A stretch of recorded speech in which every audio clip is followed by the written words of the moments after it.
এটা হচ্ছে আমার মা, দেখতে পাচ্ছেন। গরম না মা?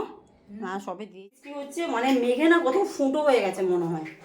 যাই হোক দেখুন, এই যে মাটন ধোবো এখন। মাটন খুব ভালো ছেড়ে গেছে, পুরো মাটনটাই বানাবো, আর রাখবো না। 1 কিলো আছে এখানে।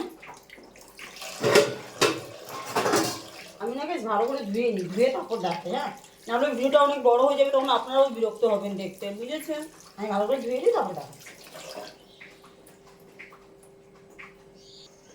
দেখতে পাচ্ছেন পুরো 1 কিলো মাটন আছে। মাটনটা পুরো ধুয়ে নিয়েছি ভালো করে, বেশ বড় বড় পিস করে পাঠিয়েছে। আর এখানে এই যে মাছগুলো দেখতেই পাচ্ছেন।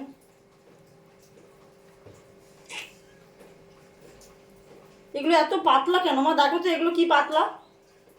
পাতলা পেটের মাছ পাতলা, পেটের বিষ থাকলে পাতলা হবে কি হবে? ওগুলো মোটা হবে, শীতের মাছ মোটা, পেটের মাছ পাতলা নাকি? পেটের মাছ এত পাতলা হয় না গাইস, মানে ভাজা যায় না। মাছগুলো ভাগ করে ফ্রিজে রেখে দিই। মাটনটা তো ওখানে ধুয়ে রেখে দিচ্ছি, এখানে পুরো মাছের ডিম টিম সব রেডি করা হয়ে গেছে ধুয়ে, এগুলো সব ফ্রিজে তুলে দিই। কাজ তো জীবনেও শেষ হয় না, এক কাজ করতে শুরু বসে যাই, আবার একটা কাজ চলে আসে। পুরো বাসন সব মেজে, মানে মা তো কিছুটা মেজেছে, আমি কাল রাত্রিবেলা মেজেছি। এই ক্লিয়ার হলো বাসন মাজা। এখন রান্না করবো। আর ভাই গরমও তেমন পড়েছে, বৃষ্টি হলে তো গরম পড়বেই।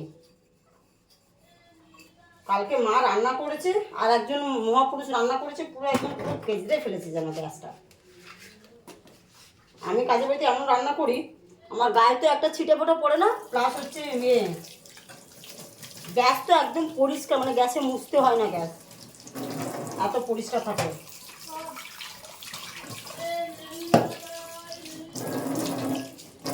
আর মিহিদানা, আমি বাচ্চা মেজে মিহিদানা খাবো। সামনে সামনে, ওইদিকে না, সামনে চেনে।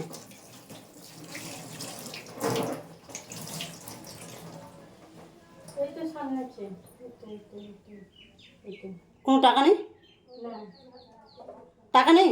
দেখো এই সাইডে, ওটা ওটা দিবা, ওটা গাইস কুকারেই বানাবো মাটনটা আজকে। সবসময় কড়াইতে বানাই, আজকে কুকারে বানাবো। কুকার তো বসিয়ে দিয়েছি, এই পাচ্ছেন পুরো ভালো মতন ফোকাস করে দিয়েছি কুকারের মধ্যে। কুকার বসিয়ে দিয়েছি, কুকারেই বানাবো মাটনটা আজকে। কুকারটা গরম হোক তবে দেখাচ্ছি।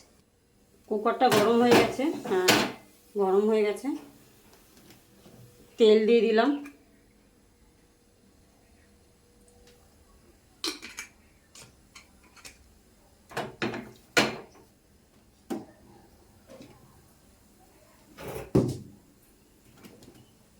ফোড়নটা রেডি করি। ও বাবা, দেখতেই পাচ্ছেন এখানে ফোড়ন নিয়ে নিয়েছি। গোটা জিরে, গোটা গরম মশলা আর শুকনো লঙ্কা। শুকনো লঙ্কা বর্ষার কারণে সাদা ফুটে গেছে, ফোড়নটা দিয়ে দিলাম।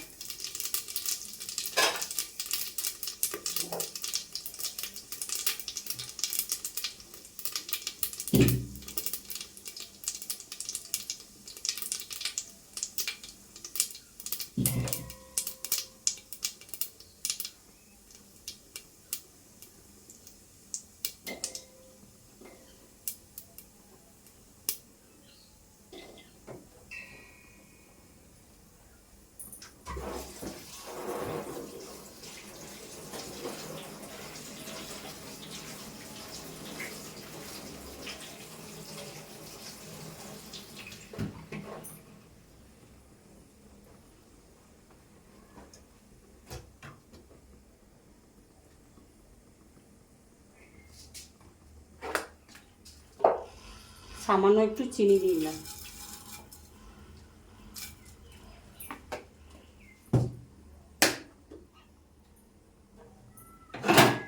এইভাবে ঘুরিয়ে নেব।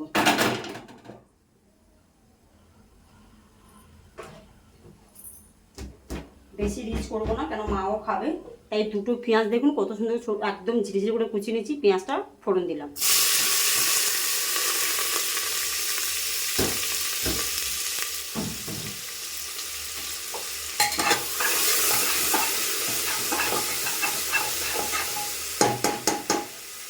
পেঁয়াজটা ব্রাউন করে নেব।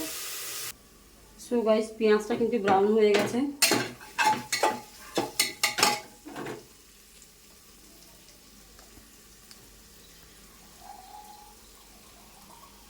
আমি নাটা মানুষ তো তাই প্লেটে উঠে রান্না করছি গাইস।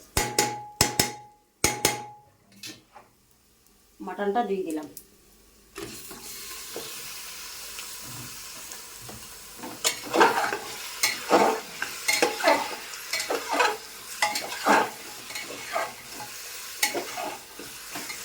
এবারে ফার্স্টে ভেজে নেবো। হ্যাঁ, আজকে কুকারেই বানাবো।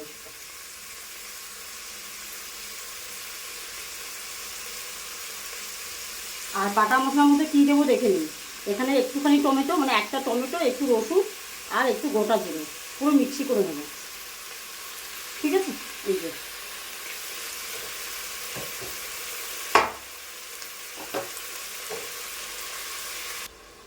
সো গাইস দেখুন প্রায় মাটনটা ভাজা ভাজা হয়ে গেছে।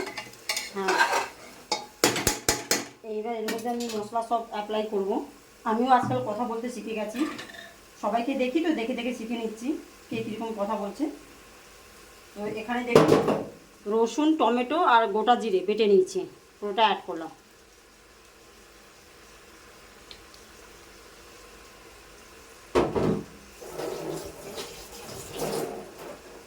না গাইস, এটা ভুল কথা। আমরা হাজার বাড়িতে কাজ করি, হাজারভাবে কথা বলতে হয়। আমরা কথা বলতে জানি বাট বলি না। এরপরে আমি অ্যাড করব নুন, পরিমাণ মতো নুন। এটা ঠিক আছে গাইস, আর একটু দিই গাইস।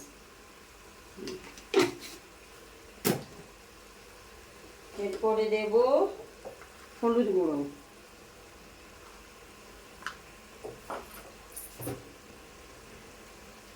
এরপরে দেব কালার মির্চি, কাশ্মীরি মির্চি। গাইস আপনারা কিন্তু কমেন্ট করবেন কে কোথা থেকে দেখছেন, তাহলে কমেন্ট করলে কি বলুন তো আমারও সুবিধা হবে, আমারও ভালোবাসা জাগবে বা আমারও রান্না করতে ইচ্ছে করবে। না সবাই এত দূর দূর থেকে আমার ভিডিও দেখে, আমাকে সাপোর্ট করে, লাইক করে, মানে এটা তো ভীষণ দরকার। এখানে দেখুন আর একটা টমেটো কুচানো, মানে তাহলে আমার নিজের এক্সপিরিয়েন্সও অনেক বাড়বে যে না আমাকে সবাই সাপোর্ট করে, আমি একা নই, আমার জন্য সবাই আছে। ভালো করে নাড়াচাড়া করে নিলাম।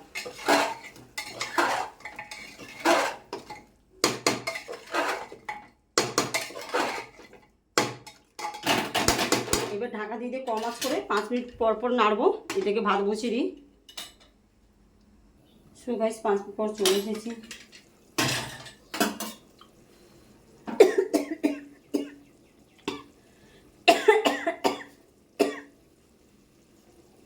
কাশি পেয়ে গেল, ফোন দিতে গিয়ে। দারুণ দারুণ হচ্ছে গাইস।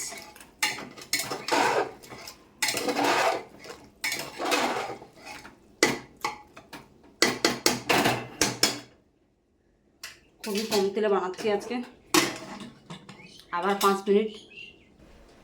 গাইস 5 মিনিটের পর চলে এসেছি। প্রচুর কাজ করছি, রান্না করতে করতে অনেক কাজ হয়ে গেল। বিছানা গুছানো থেকে বাসি ঘর ঝাড়ু দেওয়া থেকে সব। আপনারা হয়তো বলবেন যে দিদিভাই এত বেলায় কেন বাসি ঝাড়ু, কারণ কি আমি যেহেতু সকালে করে থাকি না, তো আর বুঝতেই পারছেন ইউটিউবে কাজ করতে হয়, কত রাত করে শুই, তারপরে প্রচুর খাটতে হয় ইউটিউবে। তো ভোরবেলা উঠে আগে কাজে চলে যাই, কাজে এনার্জিটা চলে থেকে যায়, তার জন্য চলে যাই। কিন্তু ঘরে থেকে এই কাজ ফাজ করে যেতে গেলে না তখন এনার্জি থাকে না, লোকের বাড়ি থেকে আর খাটতে পারি না। তো যাই হোক 5 মিনিট পর আবার চলে এসেছি। খুব সুন্দর একটা গন্ধ বেরোচ্ছে, ভালো একদম সুন্দর সুন্দর কষানো হয়ে গেছে। দেখতেই পাচ্ছেন কত সুন্দর একটা কষানো হয়ে গেছে দেখুন।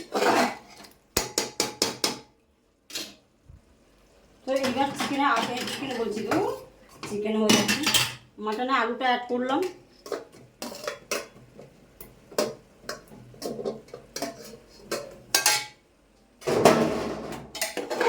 একটু নাড়াচাড়া করে নিই।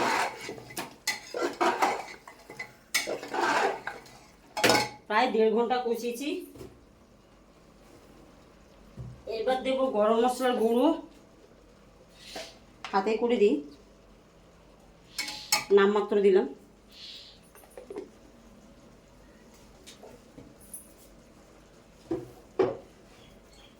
এইবার দেব জল।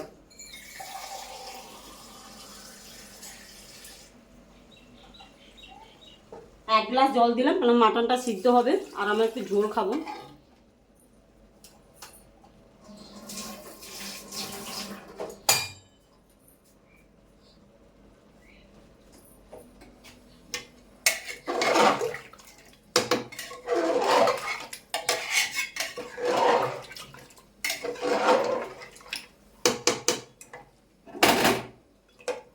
দারুণ কিন্তু, দেখতে যা লাগছে না।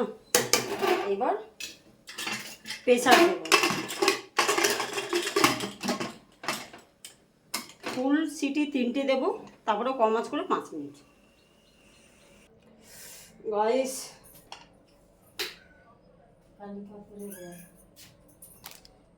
মাটনটা হয়ে গেছে।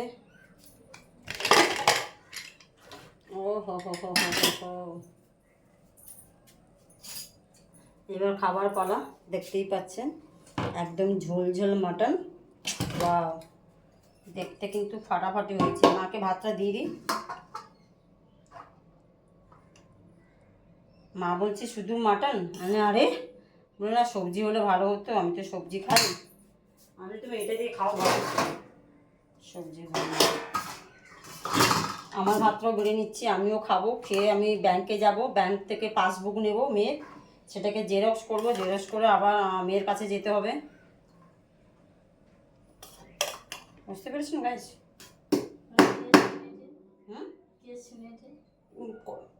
ওটা তুমি বলছি, ওটা আমি আবার নোট করবো, ভিডিও করবো।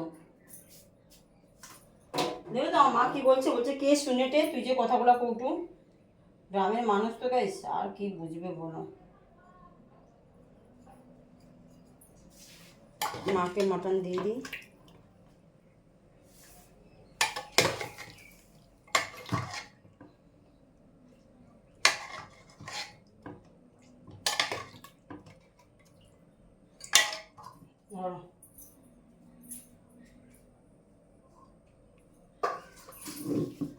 আমি আমার জন্য নিয়ে নিই, আমি তো আলু দিয়ে খাবো।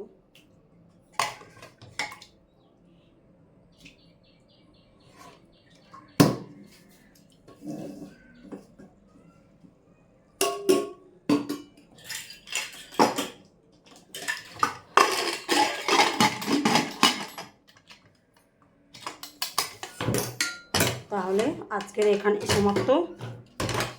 আবার পরের রেসিপির জন্য তৈরি হতে হবে সবাইকে, আপনাদেরকেও তৈরি হতে হবে, আমাকেও তৈরি হতে হবে। আমাকে তৈরি হতে হবে রান্না করার জন্য, আর আপনাদেরকে তৈরি হতে হবে দেখার জন্য। তো গাইস, টাটা অ্যান্ড বাই।